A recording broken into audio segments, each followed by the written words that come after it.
ਤੇ ਬੇੜੀਆਂ ਦੇ ਵਿੱਚ ਬੰਨ ਕੇ ਡਿਪੋਰਟ ਕੀਤੇ ਜਾਣ ਤੇ ਵਿਵਾਦ ਛਿੜ ਗਿਆ ਹੈ। ਜੀ ਹਾਂ, ਸੰਸਦ ਦੇ ਵਿੱਚ ਅੱਜ ਇਹ ਮੁੱਦਾ ਉੱਠ ਸਕਦਾ ਹੈ। ਡਿਪੋਰਟ ਭਾਰਤੀਆਂ ਦਾ ਮੁੱਦਾ ਉੱਠ ਸਕਦਾ ਹੈ। ਕਾਂਗਰਸ ਨੇ ਕਿਉਂਕਿ यूएस की कार्रवाई ਤੇ ਇਤਰਾਜ਼ ਜਤਾ ਦਿੱਤਾ ਹੈ। ਕਾਂਗਰਸ ਨੇ ਲੋਕ ਸਭਾ ਦੇ ਵਿੱਚ ਕੰਮ ਰੋਕੂ ਮਤਾ ਵੀ ਪਾਸ ਕੀਤਾ ਹੈ ਤੇ ਕਾਂਗਰਸ ਨੇ ਲੋਕ ਸਭਾ ਦੇ ਵਿੱਚ ਕੰਮ ਰੋਕੂ ਮਤਾ ਦਿੱਤਾ ਹੈ ਤੇ ਇਸ ਦੇ ਵੱਲੋਂ ਇਤਰਾਜ਼ ਜਤਾਇਆ ਗਿਆ ਹੈ। ਕਾਂਗਰਸ ਦੇ ਲੋਕਾਂ ਦੇ ਵੱਲੋਂ ਉਹਨਾਂ ਦੇ ਵੱਲੋਂ ਕਿਹਾ ਗਿਆ ਕਿ ਜਿਸ ਤਰੀਕੇ ਦੇ ਨਾਲ ਸਾਡੇ ਭਾਰਤੀਆਂ ਨੂੰ ਡਿਪੋਰਟ ਕੀਤਾ ਗਿਆ ਹੈ ਉਹ ਨਿੰਦਨਯੋਗ ਹੈ, अपमानजनक है।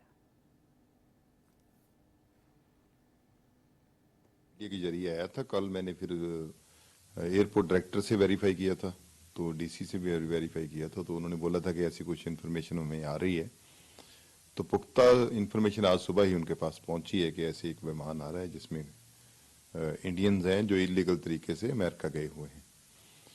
तो ये तो जब ट्रंप की गवर्नमेंट इस समय बनी है तो उसका एक मुद्दा था इस इलीगल माइग्रेंट के अगेंस्ट में। तो पहले भी ये इंडिया में इलीगल माइग्रेंट वहां जब पकड़ते हैं तो उनको भेजते हैं, लेकिन अब ये सरकार बनते उन्होंने बड़े जोर के साथ इसको शुरू किया है। पहली बात तो यह है कि ये लोग जो भी वहां गए हैं ये रोजी रोटी के लिए गए हैं, कोई अपने शौक के लिए तो गए नहीं, कोई इतने बहुत बड़े अमीर घरों के नहीं है, ज्यादातर लोअर मिडिल क्लास है इसमें, और ज्यादातर लोग अपने घर बार बेच के भी, अपनी जमीन बेच के भी वहां तक पहुंचे हैं। तो एक सपना लेकर लोग वहां जाते हैं, लेकिन अब उसमें बहुत बड़ी दिक्कत उनके परिवार के ऊपर भी है और उनके ऊपर भी है। और इलीगल माइग्रेंट जो वहां गए हुए हैं, तो पिछले समय में जो क्योंकि हालात ऐसे दोनों देशों के बीच में भी बने हैं, आपको पता ही है, कुछ घटनाएं ऐसी हुई हैं, तो उसको लेकर भी ये सब देखा जा रहा है। लेकिन वो जो हमारे मीडिया के जरिए हमने देखा है कि वो सारे देशों में इलीगल इमिग्रेंट्स को भेज रहे हैं, क्योंकि वहां भी जो लोकल है वहां रोजगार की कमी, वहां भी लोकल जो लोग हैं उनको हुई है, तो इसीलिए ये एक स्टेप वहां से हुआ है। लेकिन मेरी सरकार से दरख्वास्त है कि सरकार इसको गंभीरता से ले। जो लोग वहां से आए हैं उनके घर के हालात को देखें, जो कर्जे में हैं उनको सरकार को रोजगार में मदद करे, कैश पैसे ना दें लेकिन रोजगार में उसकी मदद करें कि उसको रोजगार कैसे दिया जा सकता है ताकि वो अपना गुजारा कर सके।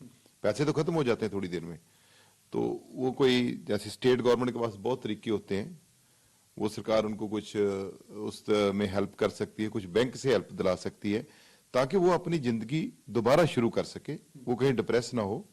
और इसमें सरकार को आगे आकर और स्टेट गवर्नमेंट को भी और सेंट्रल गवर्नमेंट को भी इन लोगों की मदद करनी चाहिए। सर मैंने तो पूरी इंडिया की बात की है, जितने भी लोग आए हैं हमारे इलीगल माइग्रेंट सारी स्टेट से गए हुए हैं, यहाँ कल अकेले पंजाब के नहीं है। तो ये तो मैंने बात आपको कह ही दी है कि सारी सरकार कहीं भी किसी भी पार्टी की हो, सरकार सरकार है, हर स्टेट में उसका एक अपना तरीकाकार होता है, सरकार का पूरा वहां होल्ड होता है, सरकार मदद कर सकती है। मैं ये भी नहीं कहूंगा कि आप कैश दे दो इनको, 2-4 करोड़ रुपया दे दो, लाख दे दो, नहीं, आप उनको रोजगार शुरू करा के दो, किसी ना किसी तरीके से भी उनका प्रबंध करके दो, ताकि ठीक है यहाँ रोजगार नहीं हम दे सके तभी तो वो लोग वहां गए। यहाँ उनके पास पीछे देखो इतना अच्छा इंडिया की ज्योग्राफिकली इतना अच्छा है, इसकी जमीन इतनी अच्छी है, पानी हवा सब कुछ अच्छा है, लेकिन ये जो मुश्किलात है ये सरकारों ने ठीक करनी होती कि जो यहाँ के सिटीजन है वो कैसे इनको रोकना है। कुछ तो जाते हैं चलो शौक से इधर उधर घूमते हैं जिनके पास पैसा बहुत है, लेकिन कुछ लोग रोजगार के लिए अपने अच्छे भविष्य के लिए वहां जाते हैं। सो सरकार को इनकी मदद करनी चाहिए, और मैं उनको भी कहूंगा जो वहां से आए हैं कि आप भी दिल रख के यहाँ मेहनत शुरू कीजिए, क्योंकि हम लोग यहाँ मेहनत नहीं करने चाहते, हम जो काम मिलता है उसको करना नहीं चाहते। इसमें उनको भी रिक्वेस्ट है कि आप मेहनत यहाँ करें और सरकार भी उनकी मदद करे ताकि वो इस मुसीबत से बाहर आए।